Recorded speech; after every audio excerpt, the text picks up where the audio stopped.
from India. My name is Nalini Saligram, and I'm the founder and CEO of Arogya World. Welcome to this webinar. This is the second in our series of webinars that we've started to help us all emerge stronger from COVID. And 10 days ago, we had one on mental health, and we're unpacking a lot of the issues that deal with NCDs.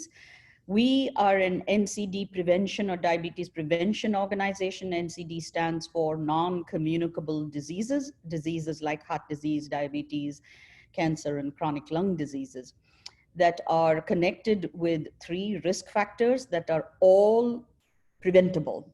The World Health Organization says that 80% of heart disease, 80% of diabetes, and 40% of cancers can be prevented with 3 lifestyle changes. You eat right, you exercise, and you avoid tobacco. So that's at the core of Arogya World's work. We work mostly in India. We are a US-based organization, and this is our effort to mobilize all of us to think a bit more about the issues that affect us and affect non-communicable diseases. We're a prevention organization, so preventing these diseases is at the core of all our work. And we are happy to bring to you today this webinar on healthy cooking. Chef Ryan Hutmacher is somebody we got to know through Arogya's work. He is Chicago-based, and joining him in conversation today is Jyoti Lazzaro, also Chicago-based.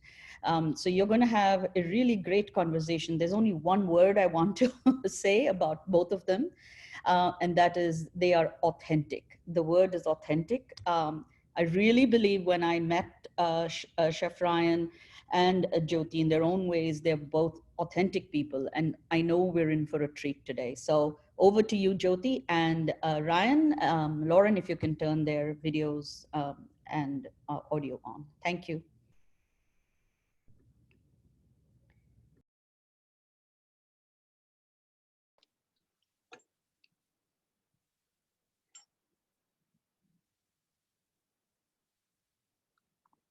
Good morning, everyone. Hello, Nalini, and thank you so much for that amazing introduction.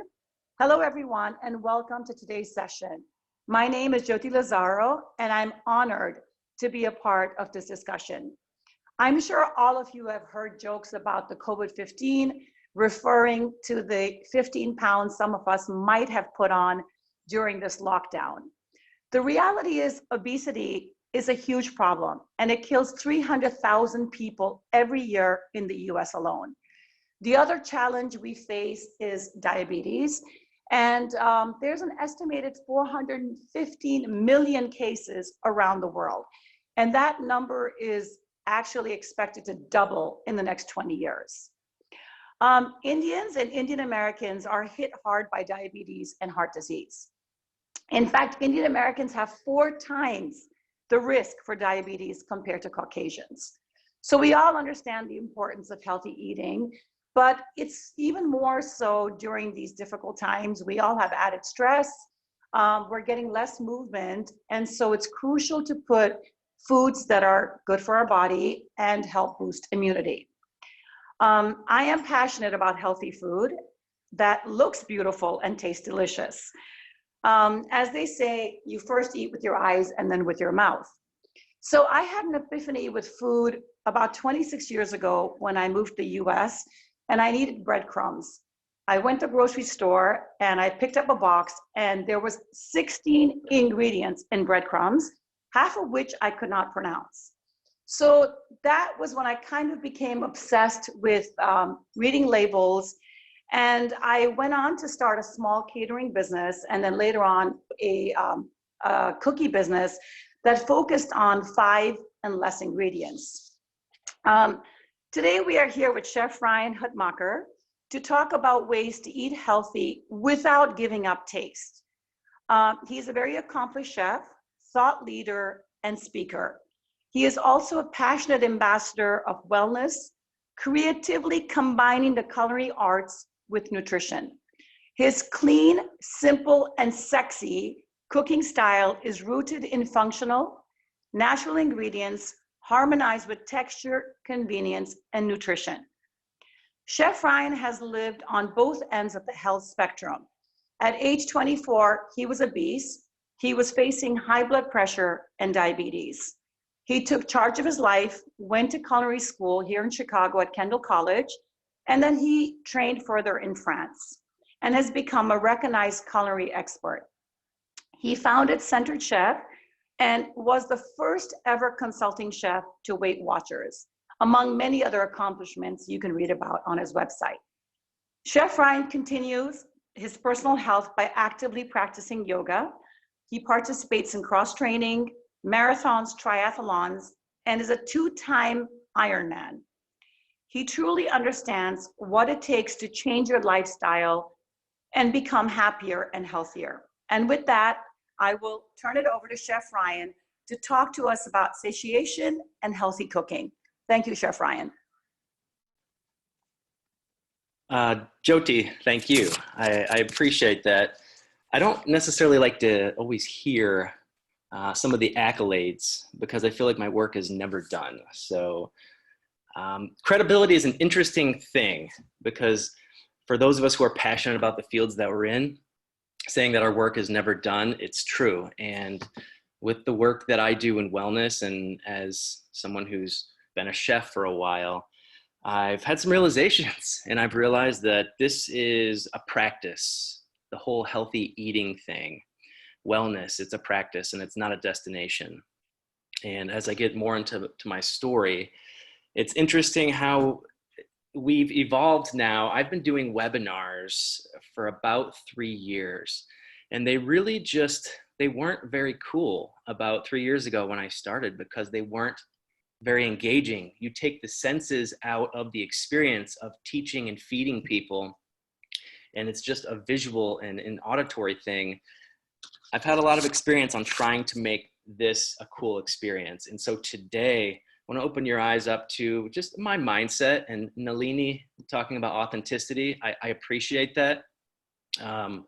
Being an outlier or thinking about things differently sometimes can be a hard path. But being here today is an honor to be able to share my insights. And the fact that we are able to connect through technology alone together is a pretty cool thing. So you're tuning in, some of you in India, it's obviously evening. Some of you might just be rolling out of bed. It's super casual, right? The world has changed into a little bit more of a casual environment for some of us. And it's okay if you're not wearing pants today. I promise you this will be a casual experience. So as we dive into this, I really want to get into the crux of, we know we need to eat better. We know we need to, but the desire or the want to can sometimes be the hurdle. And honestly, it first starts with the idea of healthy. This word has a negative connotation associated with it. And for me, I've had a love-hate relationship for a long time with food. Hating it at certain times because it's my comfort mechanism, my coping mechanism, right? And especially right now, you know, Jyoti talked about the COVID-15. This is the reality. And for some people, they have other vices. But when it comes to food and knowing we need to do better, I want to be able to first frame it and call it what it is sometimes it's not enticing to think about eating healthy. We love our fried foods. We love our convenience foods. And when we think about it, it makes us think about deprivation. When we think about healthy, it makes us think that we're cutting foods out. We have to give something up. And this is a mindset.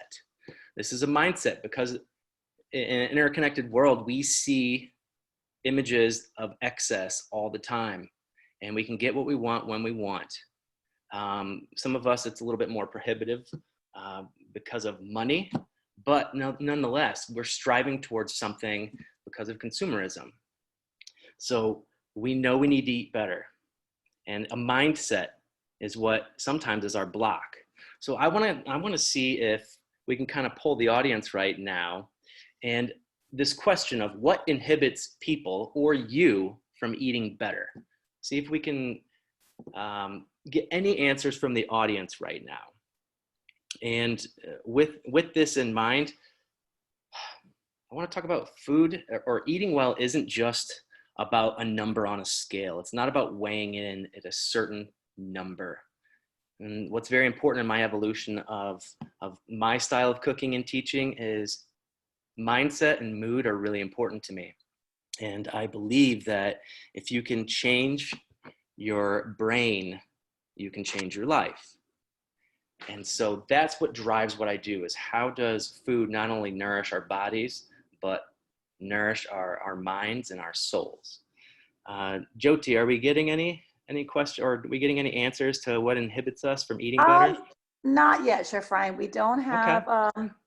So I'm going to go ahead and give these away. The idea of what inhibits us is, number one, time. Right? How relatable is that? Time. Now, 2.5 months ago, the average commute to work for a lot of Americans was about 1.5 hours. There's a lot of screen time. So 5 hours of watching YouTube and Netflix. A lot of people were watching their screens. There's a lot of things that we say we don't have time to do, like cook or eat better. But in essence, maybe we do, and especially now. Money is the next thing on the list. This gets in the way for some people, is the affordability of being able to eat whole ingredients. Processed foods are just cheaper. And the next thing that's kind of on the top 4 or 5 is we don't know how. And then one of the last ones is we're going to go back to people don't like healthy food. A lot of people don't. And I want to be able to shift the conversation about that and go to the root of it. So right now, take kind of an inventory. There's a lot of us that are really self-aware. And this tends to happen when, as humans, we love to be in control. We love predictability. We love our routines. And when variables get in the way, our moods shift. So right now, we're kind of in a fear-based situation. Anxiety, depression. Some of us can't focus. Some of us are angry and frustrated.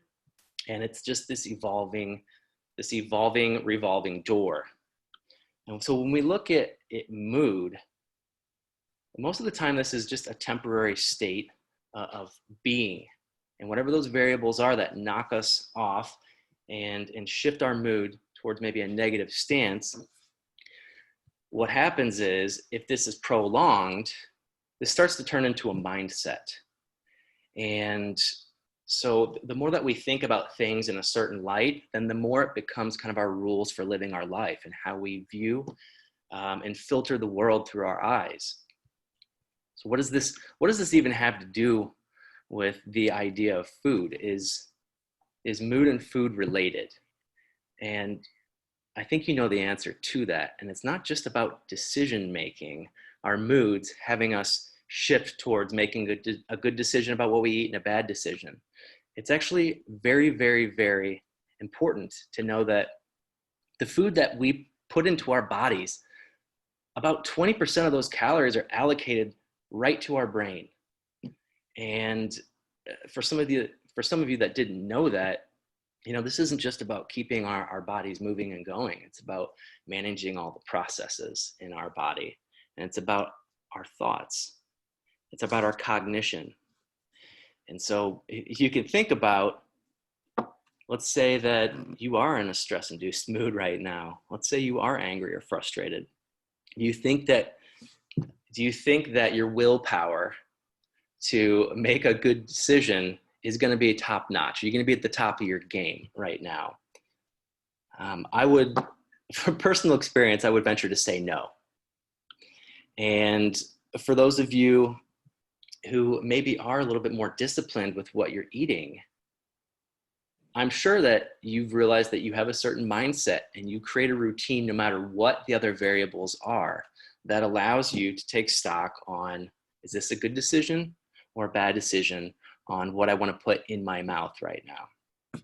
So our brain is a filter in this process. And in that filter, what allows our brains to function at their peak performance, it's all about the foods that we eat. And so think about this. You have a thought, you need to make a decision, and that decision evokes some type of feeling. And so when that feeling is expressed, that becomes a behavior. And if this behavior becomes a pattern, then it becomes a habit, whether it's good or whether it's bad. And so that brings us to this idea of how do we fuel our bodies to fuel our brains properly? Well, we know the consequences of if we don't, with the analogy of a car here. So good gas going in, we get great gas mileage, but if not, it's kind of a rough go.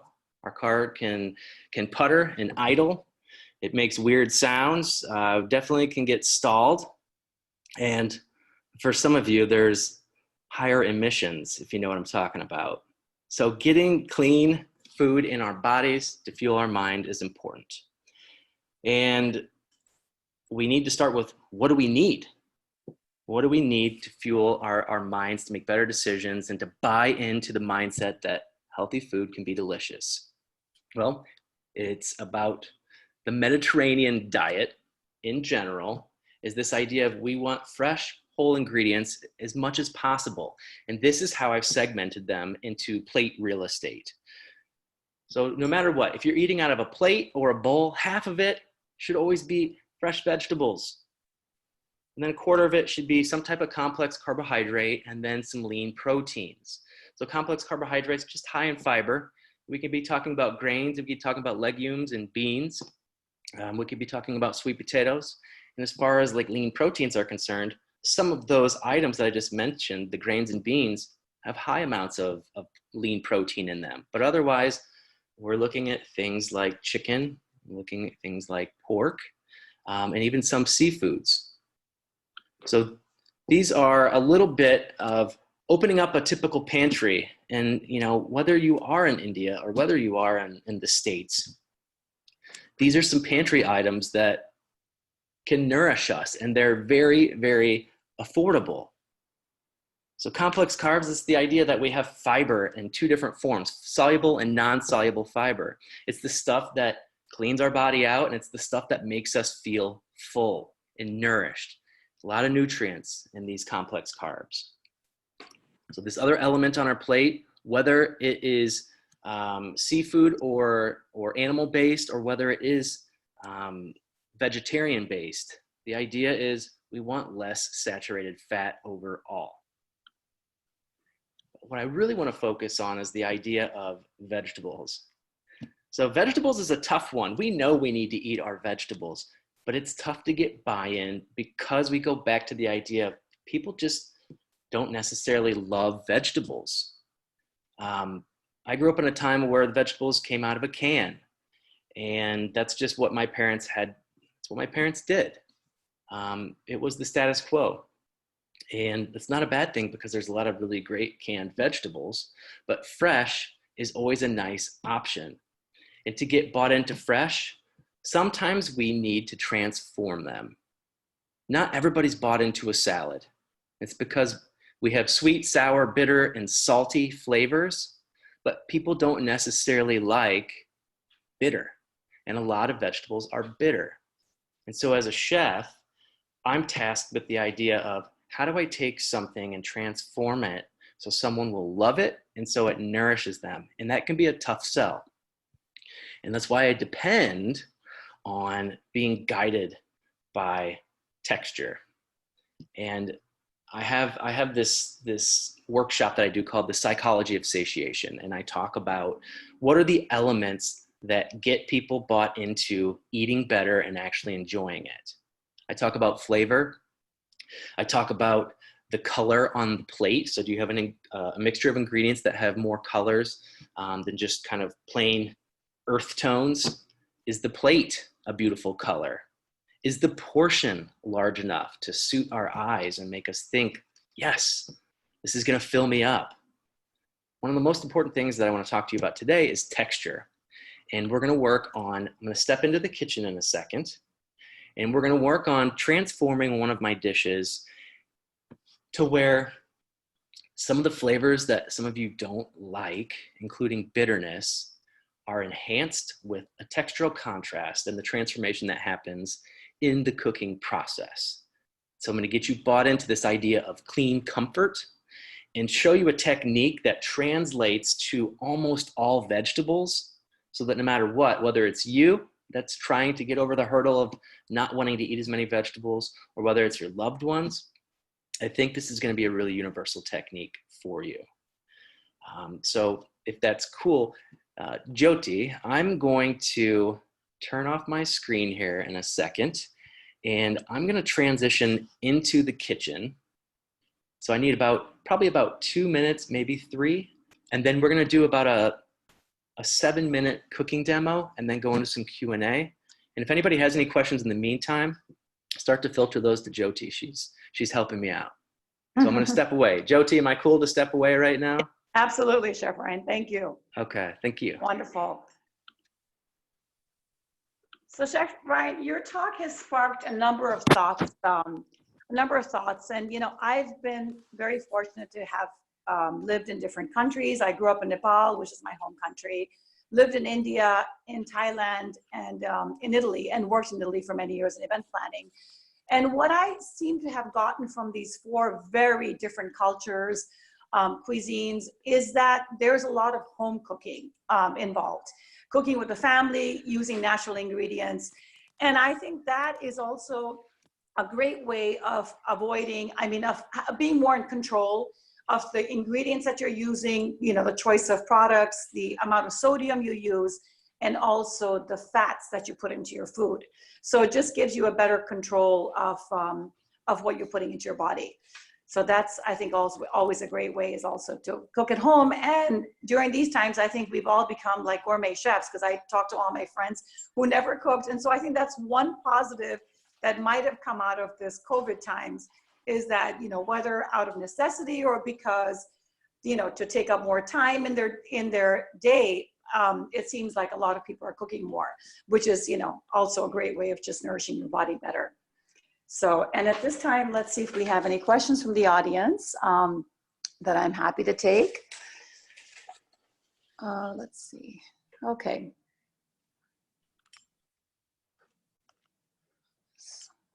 Yeah, perfect. I think Chef Ryan's almost ready for us back in the kitchen. Great. We're excited about this. I am almost ready. Perfect.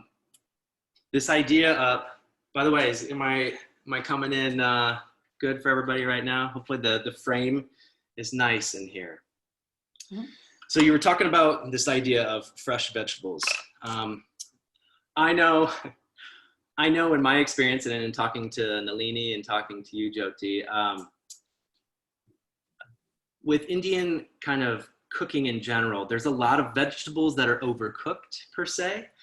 And I mean, saag paneer is really nice. I enjoy it, but I've also had some really bad saag paneer. And this idea of sometimes different types of cooking techniques can really enhance the way that we perceive vegetables. And so these textures are really important. So saag paneer, kind of something that's really mushy. You know, you mentioned the idea of, Nalini mentioned the idea of there's not a lot of roasting that takes place, or at least traditionally in Indian cuisine. And so what I wanted to do was introduce a technique today to transform almost any vegetable into something that's delicious, where you have a textural element, but also the bitterness gets whisked away. And so what I was going to do is I'm going to do a recipe that showcases some crispy chickpeas, but the technique I'm going to show you is transferable to all beans. And so it doesn't have to be a chickpea. And we're going to do crispy chickpeas with crispy Brussels sprouts and cauliflower. And so what I want to do first off, starting off, is we're talking about boosting immunity right now amidst COVID-19. And so the way to do that is to introduce more vegetables and get rid of or minimize some of those processed foods. So what I'm thinking about is I want to do something that's going to have a lot of antioxidants right now. So I'm thinking about Brussels sprouts in general, or anything from the cabbage family. So when I look at these Brussels sprouts right here, what I did was I washed them and I patted them dry on a towel. It could be a paper towel, it could be just a regular kitchen towel, clean. And that's a really important element to talk about, is you want to make sure any time that you're going to do, whether sauteing or roasting, that you want to Wash and then properly dry all of your vegetables before you saute or roast. What I'm doing is I'm taking these little Brussels sprouts, right, which have a lot of sulfur compounds in them. And by roasting them, we're gonna take away that bitter element. So here's what I'm gonna show you is I have some that are pre-cut. I'm gonna go into a bowl right here, okay? And then I'm looking to introduce a healthy fat into this. So the idea of a healthy fat, it's got omega-3 and omega-6 fatty acids. It's great for brain function, and it's not made in a lab like some oils are. It's not made by a scientist. So the idea of fresh, clean, natural really intrigues me. So now that these are all dried off, I'm tossing them together and getting them evenly coated. And I put about a teaspoon and a half in here. This is gonna be about 2 servings worth. The recipe that you're gonna get will show you the exact increments. So I'm gonna do a little bit of salt, and we're gonna do a little bit of pepper in here, and we're gonna keep it really, really simple. Here's the technique that I wanna show you though. So roasting is this idea of we have whole ingredients that are tossed in some type of oil. So we have whole vegetables that are cut into consistent sizes, because consistency in cut size equals consistency in cook time. So if you don't have big ones and little ones and they're all the same size, they finish consistently and they're gonna be consistently cooked through and delicious. So what I have is in the oven, I have an oven at 425 degrees Fahrenheit. And with that, I have a pan that's been in there for about 10 minutes. So I have a roasting pan that's smoking hot. I'm gonna set it on my wooden cutting board. You might wanna put a towel down on your cutting board, but be advised, this is hot, and hopefully you'll hear this. You can hear the sizzle that's happening right now. I'm gonna go ahead and quickly put in my cauliflower and do the same thing. I'm doing it separate, but you can do it together. But the cauliflower is cut in consistent sizes too. A little salt and pepper, a little bit of oil. I'm gonna go onto this sheet pan or this cookie sheet. If you can hear that sizzle, that's not a voiceover or a sound bite. I'm gonna go into the oven. Okay. Now, this is another cooking device here. You could have another cookie sheet, but I just happen to have a cast iron pan right here. Now, those are gonna be in there for about 20 to 25 minutes. They're cooking from the bottom because it's hot, the pan, and it's cooking from the top because of the friction of the air. The reason that's important is because that effect creates caramelization, and that's where the flavor is at, and that's where the heat wicks away the bitter compounds. Now this is what I'm gonna show you now as the vegetables are working for this warm Brussels sprouts and cauliflower salad with crispy chickpeas. I've got these chickpeas or garbanzo beans, is what I grew up calling them. And I rinsed them in a strainer and then I laid them out onto a towel, drying them off like I mentioned before for that technique. I'm gonna go into the same bowl that I did the vegetables because I don't need to dirty up another bowl. I'm gonna do a little bit of this healthy fat in here, just enough to create a sheen and to gloss them. Just a tiny bit of salt, because sometimes canned beans are already inside of like a sodium liquid inside their can. Now, if you wanted to do this from home and kind of make your own beans, that's awesome. That's always a guaranteed bet, but for those of us who want convenience, can is fine. So hopefully you can hear that too happening right now. Kind of a cool, I like that. So it's sizzling from the top and the bottom right now. I've got my magical swap out right here. I'm gonna bring this to the camera. Hopefully you can see right now. So these were in for about 25 minutes. Do you see that beautiful caramelization? So what's great about this is cauliflower, Brussels sprouts, anything from the cabbage family and those sulfur compounds, there's a lot of antioxidants in there. That's the goodness. But by roasting these, I've wicked away some of that sulfur, and now it has a nice nutty flavor to it. And it doesn't have that mustardy bite. What I want to do with this is going to be a warm cauliflower salad. So I've got a little bit of honey, a little bit of Dijon. I'm making a dressing or a glaze right now, a little bit of olive oil. What I'm going to do is I'm going to take a lemon right here and cut this in half.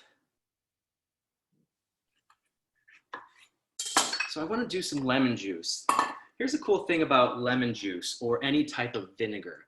When we make a salad dressing or any type of sauce and it has acidity inside of it, what it does is it elevates the levels of sodium that are naturally occurring in ingredients. Because there's sodium, it's a mineral. It's in the soil. It's in the things that we eat already that are plants. So for those of us who are watching our sodium intake, if you add some citrus juice, lemons or limes, or some type of vinegar, you're gonna raise the perception of saltiness. And for those of you who love spice, I know Nalini loves spice. Jyoti, do you like spice, by the way? Oh, yes, absolutely. Add it everywhere. So if that's the case, it elevates that heightens the spice level and gives us the perception that things are hotter or spicier than they are.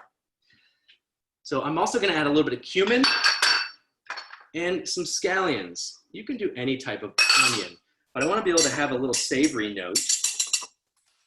So we've made almost a dressing or a glaze, and this is going over those hot vegetables that are caramelized. I apologize if that's loud on camera.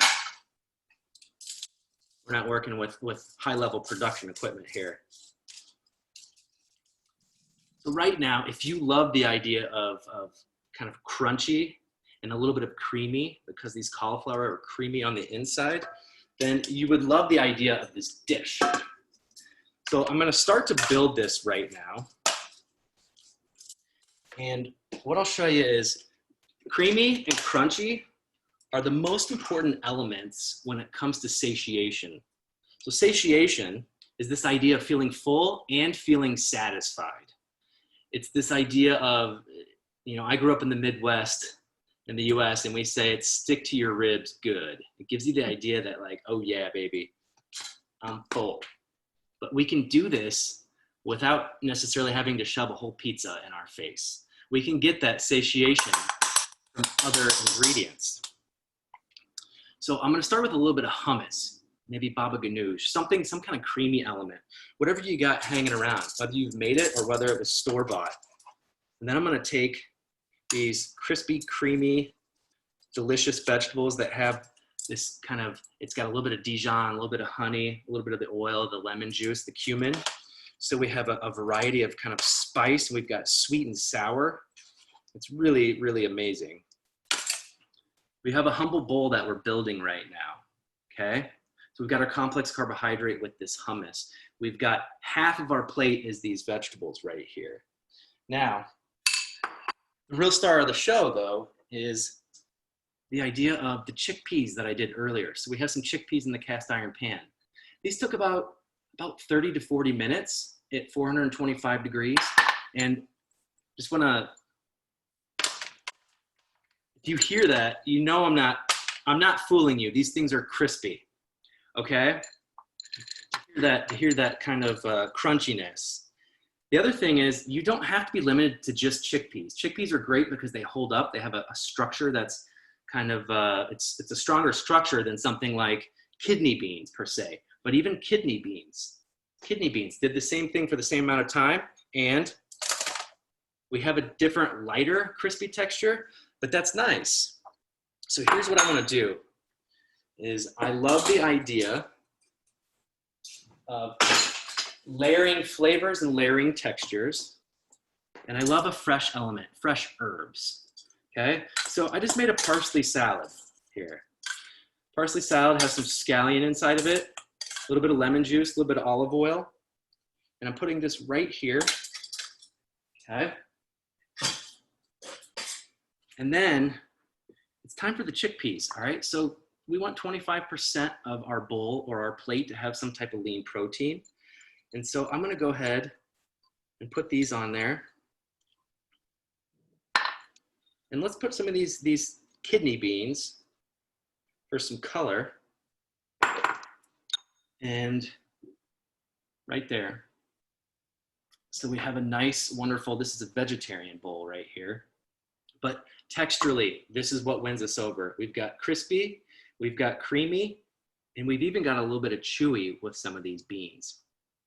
Chewy is a really great texture too, because it has a slowing down for a second and pausing and being like, what am I chewing on? One of my favorite examples of chewy in Indian cuisine has got to be chapati. Any type of bread, honestly. I love chewy as a texture. And being able to have something on the side to maybe put this as like a little handheld snack with chapati or roti or something. I love this idea of that. Now, hopefully that idea, these are still working in there. We don't really need to go back to them, but hopefully the idea of walking away with the takeaways here are to get texture in the oven, you want to make sure that you rinse and then evenly dry things out, okay? No excess water. And the reason that's important is excess water means steam is created. When steam is created, then no caramelization happens. It interrupts the caramelization process, okay? So whether it's beans or whether it's the Brussels sprouts or the cauliflower or carrots, parsnips, whatever you're in the mood for, that technique is really important. And then enough oil to coat every individual piece. Doesn't need to be swimming in it. It just needs a little bit of a sheen on the outside of it. So I want to see right now, Jyoti, any questions that might be coming up right now? Anything that you picked up on that I might have skipped on this little cooking technique? So Chef Ryan, I think you did a great job of explaining to us a great way of cutting back on sodium using acid, lemons, vinegars that helps bring out the flavors of the food and therefore can cut back on sodium, which is very important. The other thing that you touched upon about is immunity building foods. So obviously Brussels sprouts. Do you have other ideas of immunity boosting foods that you could recommend? Yeah, actually, let's see what I got. I got a limited time to go to the store, but we're looking at, so when it comes to things like spices, this is what I want to put out there is spices are great for immunity. In general, a lot of them are antimicrobial. A lot of them have vitamin C. Onion is actually, it's a spice. We got ginger, we got turmeric, we got even like lemongrass, as far as spices are concerned. Spices are actually the bark, berry, or root of the plant. And then herbs, by the way, are just the leafy part. So as far as spices are concerned, those are great. But here's one thing I want to throw out to you is the reality of if you're going to rely on convenience foods and processed foods, like having a pizza or a bucket of chicken or whatever it is, then it really kind of negates the idea of boosting your immunity because your body's already working really hard to repair itself from the stuff that you put into it that doesn't agree with. So throwing some ginger or some turmeric on something isn't going to necessarily help you. But if you're maintaining permanence, not perfection, but permanence with eating better and eating more vegetables, that's when those things are really going to help you out. Right. Other things with vitamin C, peppers, chilies. I know Indian cuisine, there's a lot of heat and chili out there. A lot of vitamin C in those as well. The other thing, actually, Jyoti, I'm stepping over into my refrigerator. I don't care if this is not proper. Okay. Fermented foods. Fermented foods are fantastic for boosting immunity. All right, so the naturally occurring bacteria in the fermented foods works really well in your stomach to aid in digestion. And there's also a lot of science that's emerging right now talking about the correlation of the stomach and the brain and working in unison together. And actually, your mood is dictated by your stomach. So fermented foods are great. I've got some kombucha, kimchi, if you're into Korean food, and then some fermented, we got sauerkraut. Now, is there an equivalent of fermented foods in Indian cuisine that might be available at certain stores? So there's a lot of use of pickled vegetables, which could be, you know, like pickles also. Yep. I think, Chef, I'm getting a question from our guests in the audience are asking, many homes in India might not have ovens. Can this salad be prepared on a stovetop or even using an air fryer? Air fryer?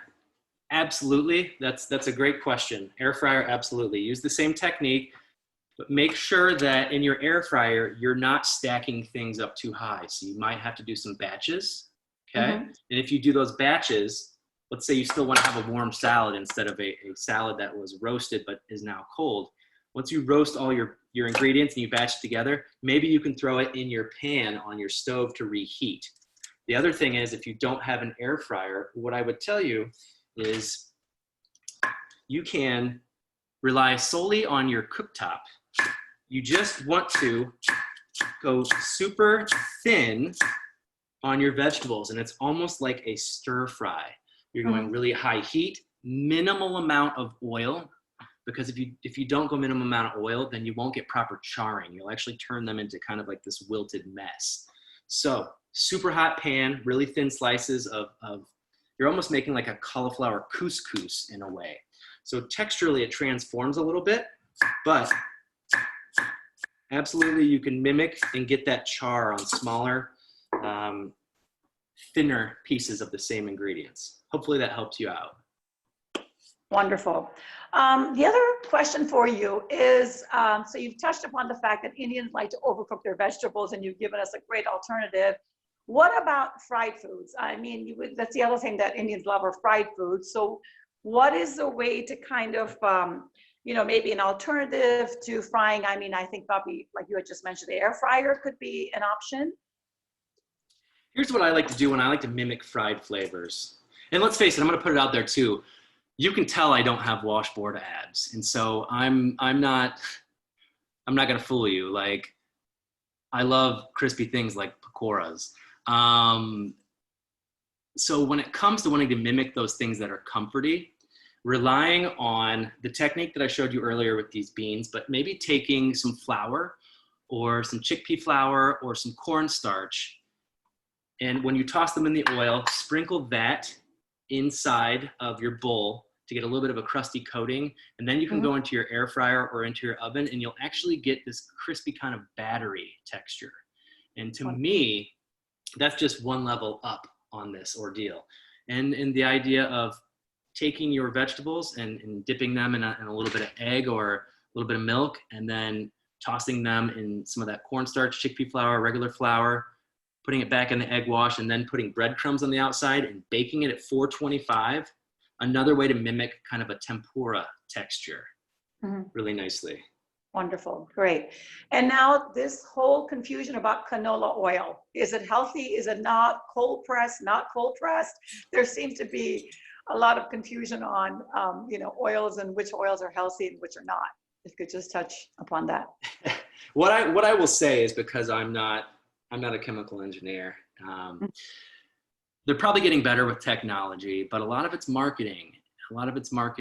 And really, for me, I would rather know for sure and have science back it up than conflicting evidence. So what I know for sure is that avocado oil, grapeseed oil, and olive oil are undeniable, like, pure sources of good, healthy fats. And those are the three that I recommend.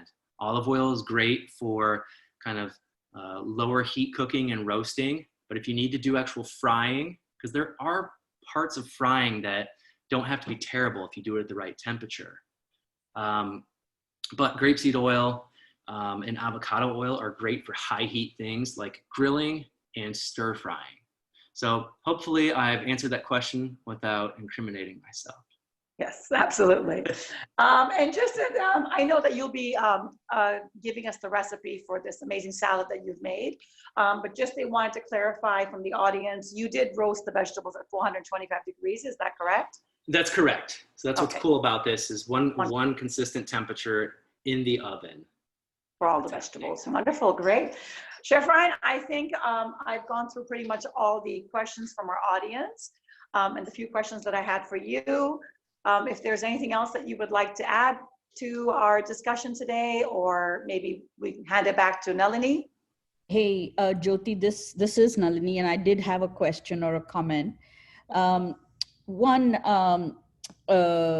Ryan and Jyoti, and everybody else listening in as well, you were talking about fermented foods being good. I mean, there's so much of South Indian food that is based on fermentation, like the idli and the dosa. So is that why, they are so popular because they're tasty, but the second, is it because they're good for you that are, for forefathers and for generations we've used idlis and dosas? Ryan, do you know these foods? I know the idli. Okay. What I would say is, I'm going to let Jyoti kind of go to part of this, but what I wanted to say was fermented foods in general, here's why they're amazing. We have sweet, sour, bitter, and salty as flavor profiles. Think of it like a roller coaster ride for your tongue. If you can get 2 or 3 of those in some type of meal you create, you're winning because it creates contrast. But we have another dimension of flavor. So we have a 5th one, and it's called umami. And umami is this meatiness. It's a savory kind of flavor that we perceive. And the reason that umami is important is because things seem to be more decadent than what they are. And there's a certain type of protein in certain plants, like beans, potatoes, soybeans, and even meats and dairy that give us the perception that they're more delicious than what they are. MSG is an example of umami. Why I'm talking about this is fermented foods are elevated in this perception of umami on our tongue. And so we tend to love it because it seems more indulgent to our senses. So Jyoti, if you want to speak to the actual foods. Yes, so I mean, I do believe that Indian cuisine is very Ayurvedic. It comes from a 3,000-year-old culture, partly because of lack of refrigeration, and so of course these kind of, spices as turmerics and gingers, immunity boosting spices, and then fermentation also is a way to prevent food from going bad. So it's a way of preserving food for longer periods. And I think it's also because of, definitely science that we are going back to today. In fact, we are going back to the Ayurvedic, spices, and because we realize that they knew maybe a lot more than we do, and we're learning from that. So yes, I think definitely Indian food has a lot of that components.